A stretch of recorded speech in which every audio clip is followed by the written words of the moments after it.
Siapa lagi?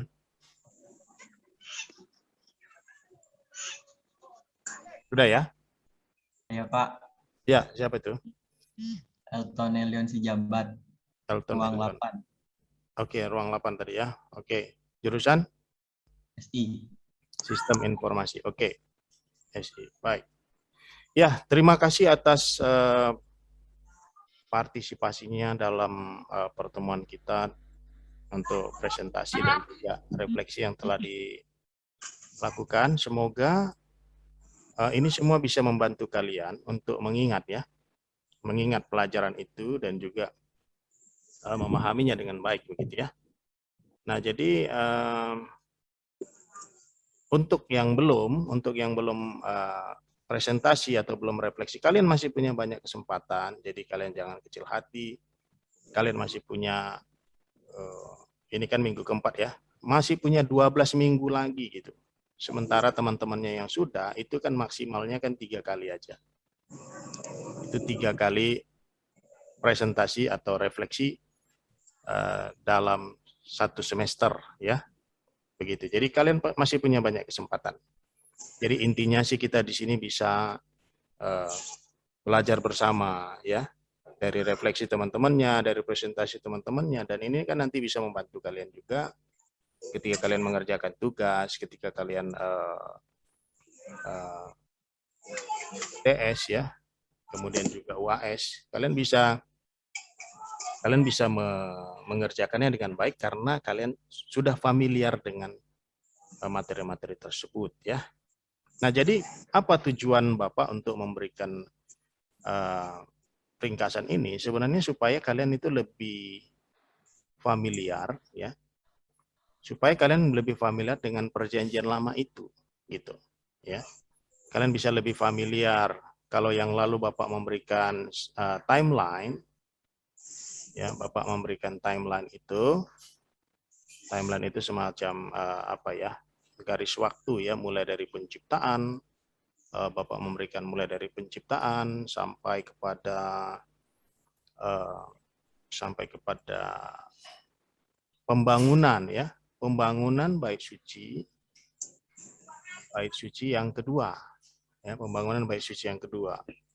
Emangnya kenapa yang pertama? Yang pertama itu kan sudah hancur ya, ketika itu bangsa Yehuda dikalahkan oleh bangsa Babilonia ya. Jadi bangsa Babilonia itu menjajah kemudian menghancurkan bait suci itu pada tahun 500 ya, 586 sebelum Masehi ya. Sebelum Masehi, atau ya kadang-kadang juga disebut 587 ya. Ya karena ini sudah waktunya sudah sangat lama, jadi wajar saja kalau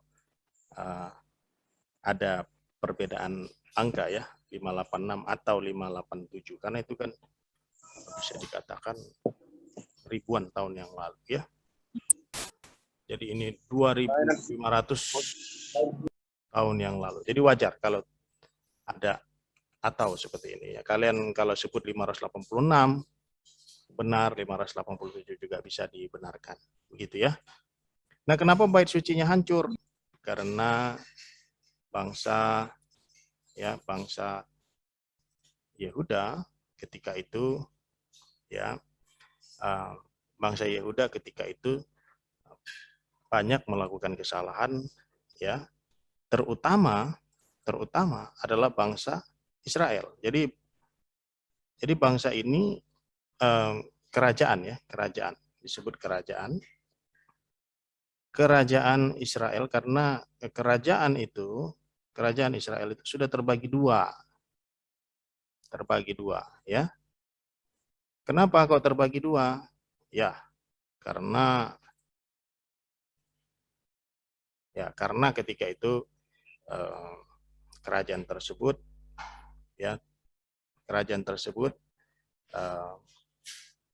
terpecah menjadi dua. Waktu itu Salomo waktu itu mempunyai istri yang banyak, kemudian istri-istrinya itu menyembah berhala karena memang mereka banyak dari antara mereka dari 1000 itu bukanlah berasal dari umat Tuhan ya. dan mereka menyembah berhala, dan kemudian ada banyak penyembahan berhala yang dilakukan di sekitar wilayah Israel dan Yehuda, ya, bahkan sampai kepada wilayah bait suci tersebut.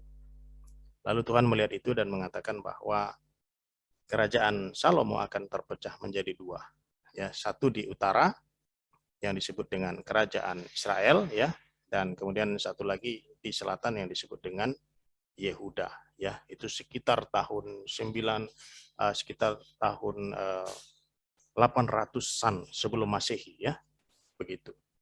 Nah, kerajaan Israel sendiri yang di utara itu runtuh dikalahkan oleh bangsa Asyur, ya. Bangsa Asyur, begitu. Jadi tujuannya sih supaya kalian ini lebih familiar saja. Supaya kalian lebih familiar dengan kitab-kitab perjanjian lama, ya, timeline-nya. Jadi kalian tahu peristiwa-peristiwa besar yang terjadi. Nah, di dalam pembelajaran kita tentang ringkasan kejadian sampai kepada Yosua, nah itu berbicara tentang penciptaan, ya, ada berbicara tentang penciptaan, juga kemudian berbicara tentang bagaimana bangsa itu keluar dari Mesir. Tetapi kan tentu kalian akan bertanya, bagaimana Israel bisa ada di Mesir, ya? Israel itu asal mulanya dari mana, gitu kan?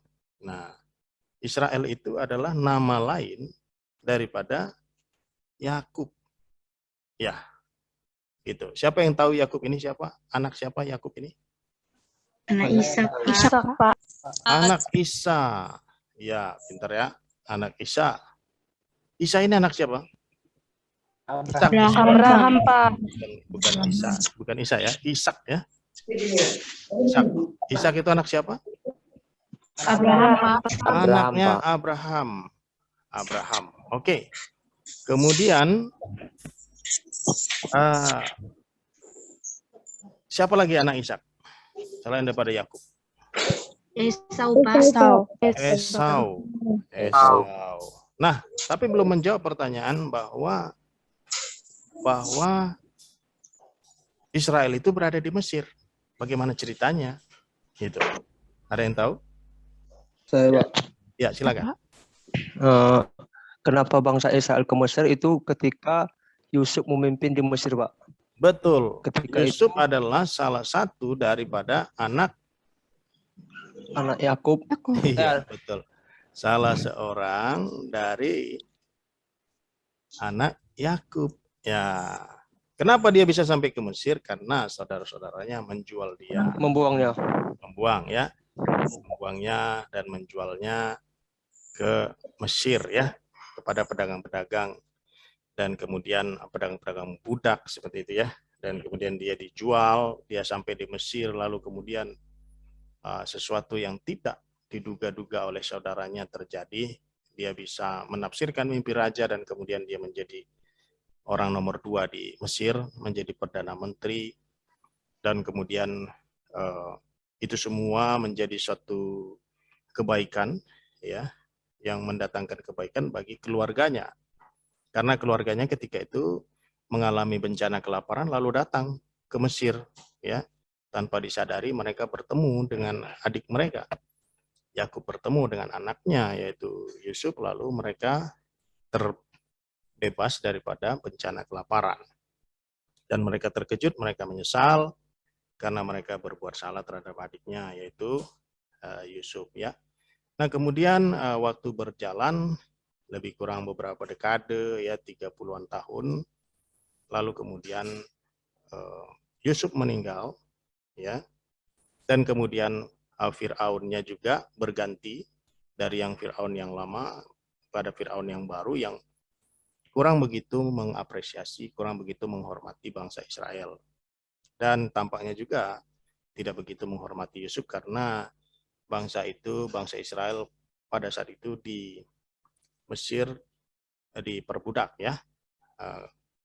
Firaun pada waktu itu merasa takut karena jumlah daripada bangsa ini semakin besar dan mereka berpikir jangan-jangan nanti Israel ini akan mengalahkan mereka dan kemudian mengambil alih negeri mereka. Kira-kira seperti itu. Lalu dalam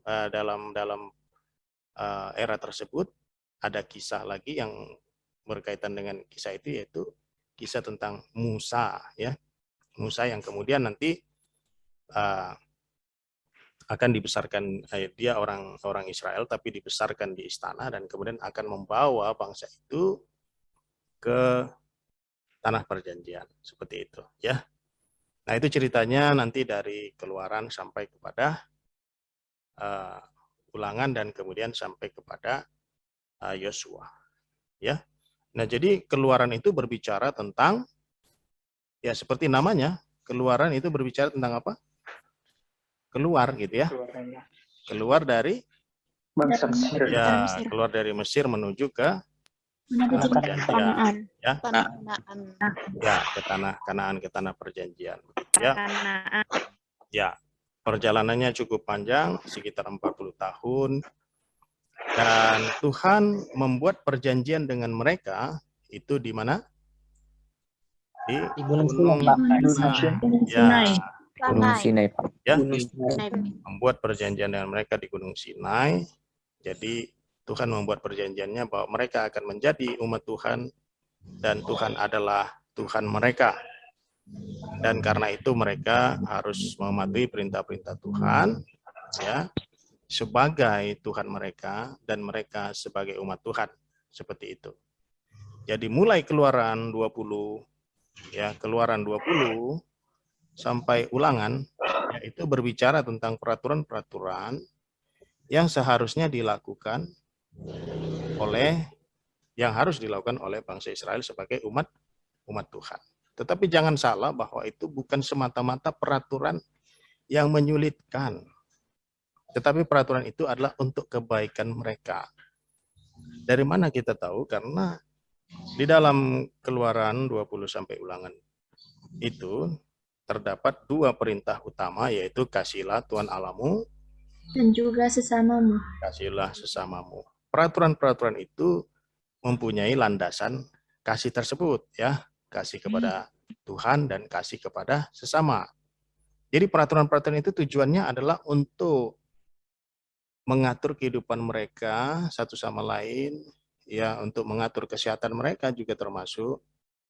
Kemudian memberikan instruksi kepada mereka tentang bagaimana mereka menyembah Tuhan, ya, bagaimana mereka mengasihi Tuhan. Jadi semuanya itu sebenarnya didasari oleh kasih kepada Tuhan dan kasih kepada sesama. Tetapi semua itu adalah relevan untuk Israel dan juga relevan untuk waktu saat itu. Nah, pertanyaannya apakah kita harus melakukan seperti mereka? Jawabannya tidak harus sama persis, tetapi mungkin secara prinsip, secara ilustratif, kita bisa mengambil hal-hal yang baik, yang relevan untuk di masa sekarang. Mengapa? Karena kita bukan bangsa Israel, ya. Kita bukan bangsa Israel secara lahiriah, gitu. Kita adalah umat Kristiani, ya, umat Perjanjian Baru yang dapat mengambil prinsip-prinsip yang baik dari sana, ilustrasi-ilustrasi yang baik, hal-hal yang esensial, yang baik, yang relevan untuk bisa kita terapkan sekarang. Tetapi tidak harus sama persis dengan apa yang tertulis di sana. Kenapa? Karena di sana pertama itu diberikan kepada Israel, kita bukan Israel secara lahiriah, secara jasmania, ya. Yang kedua ada yang kita bisa lakukan yang memang diperkatakan kembali oleh Tuhan Yesus di dalam kitab Perjanjian Baru. Misalnya Yesus berbicara tentang mengasihi sesama, ya kita tetap mengaplikasikan itu. Kemudian tentang mengasihi Tuhan, ya kita tetap mengaplikasikan itu, ya. Dan kemudian 10 perintah Allah yang berkaitan dengan hal-hal yang moral, ya kita tetap mengimplementasikan itu. Tapi ada banyak hal di sana yang kalau kita aplikasikan sekarang itu sepertinya sudah tidak relevan lagi, ya. Dan kita juga bukan bangsa Israel. Sehingga Perjanjian Lama, peraturan-peraturan yang ada dalam kitab Perjanjian Lama lebih kepada memberikan kita satu gambaran ilustrasi tentang bagaimana umat Tuhan yang seharusnya setia kepada Tuhan, seharusnya patuh kepada Tuhan, yang seharusnya mengasihi Tuhan dan mengasihi sesama. Ya begitu ya. Jadi tidak harus letterlek begitu ya. Tidak harus letterlek kita di dalam mengartikan dan mengaplikasikan kitab Perjanjian Lama. Ya, kenapa kita membahas tentang peraturan-peraturan tersebut? Karena memang di dalam kitab Taurat itu banyak peraturan. Ya, seperti Bapak katakan tadi, mulai dari Keluaran 20 sampai kepada Ulangan. Nah, bedanya apa Ulangan dengan Keluaran sampai Bilangan? Ulangan ini ada sedikit beda karena di Ulangan ini itu merupakan tulisan ulang ya, bukan tulisan ulang tapi bisa dikatakan semacam ada ringkasan gitu ya dari Keluaran sampai Bilangan, karena di Ulangan ini Musa berhadapan dengan generasi yang baru. Ketika itu mereka sedang berada di seberang tanah perjanjian dan akan masuk ke tanah perjanjian. Lalu Musa yang sudah tua itu mempersiapkan mereka agar mereka bisa masuk ke tanah perjanjian dan juga mengantisipasi agar mereka ketika tiba nanti di tanah perjanjian agar mereka jangan melupakan Tuhan. Ya. Nah, itu kalian bisa baca dalam Ulangan pasal yang ke-18. Musa mengingatkan mereka bagaimana seharusnya mereka hidup di tanah perjanjian, karena tanah perjanjian itu sangat subur dan mungkin saja dengan kekayaan yang ada mungkin saja mereka bisa melupakan Tuhan. Karena itu dalam kitab Ulangan Musa berkhotbah meyakinkan generasi baru ini agar mereka betul-betul bisa belajar dari orang tua mereka di generasi sebelumnya dan mereka lebih taat ya, lebih bersemangat, lebih mengasihi Tuhan, lebih mengingat Tuhan dan lain sebagainya. Nah, kemudian Musa kemudian meninggal di seberang dan dia belum sempat masuk ke tanah perjanjian sebagaimana Tuhan janjikan sebelumnya kepada dia. Lalu kemudian Israel dipimpin oleh Yosua yang menggantikan Musa. Nah, kira-kira seperti itu ya gambaran daripada kitab Perjanjian Lama secara garis besar. Khususnya pada hari ini kita membahas Kejadian sampai Yosua. Nah, Bapak berharap dengan pembelajaran ini kalian bisa lebih familiar dengan Perjanjian Lama dan bisa mengambil refleksinya untuk kehidupan kalian ya. Jadikanlah kisah-kisah itu sebagai ilustrasi. Dan jangan lupa bahwa tema sentral daripada kitab Perjanjian Lama adalah Tuhan. Bukan tokoh-tokohnya. Tokoh-tokohnya itu banyak kekurangan. Jadi tidak cocok kalau kita mengambil tokoh-tokoh itu sebagai suatu panutan mutlak bagi kita, karena mereka ada banyak kekurangan. Bahkan Musa yang dikatakan mempunyai hati yang lembut sekalipun, Musa pun mempunyai kesalahan juga. Ya, dia sempat juga marah, padahal dia juga orang yang tabah ya. Dia sempat marah juga ya. Dan lain sebagainya, banyak juga kekurangan-kekurangan yang dia lakukan ya. Memang dalam hal imannya ya kita bisa mencontoh, tapi jangan lupa bahwa tokoh utama dalam Alkitab adalah Tuhan ya. Jadi ketika kita membaca, lihatlah Tuhan, lihatlah kekudusannya, kasihnya, dan atribut-atribut Dia yang lain.